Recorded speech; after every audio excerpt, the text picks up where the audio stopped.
ევროპის ოლიმპიური კომიტეტების პრეზიდენტი პატრიკ ჰიკი იქ დაჯილდოებთ ილიას სახელმწიფო უნივერსიტეტის საპატიო დოქტორის წოდებით. ჰიკი ძალიან ცნობილი სპორტსმენი იყო თავის დროზე, მე ძალიან ბევრი რამე გააკეთა ევროპაში ოლიმპიური სპორტის განვითარებისათვის და მის კომერციალიზაციისათვის, ანუ მის ბიზნესთან დაკავშირებისათვის და დღეს მას ვაჯილდოვთ კონკრეტულად იმ საქმისათვის, რაც აკეთებს ქართული სპორტის განვითარებისათვის, როგორც მოზრდილთა სპორტის, ასევე ახალგაზრდული ოლიმპიური სპორტის განვითარებისათვის.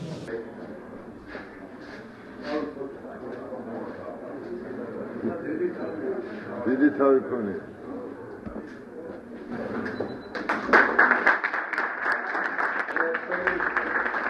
მინდა ვთქვა, რომ აქამდე ბევრი ჯილდო მიმიღია, მაგრამ ეს ძალიან დიდი პატივია ჩემთვის. გუშინ პრეზიდენტმა საპატიო მოქალაქის წოდება მომანიჭა, მაგრამ დღევანდელი დღეც განსაკუთრებულია.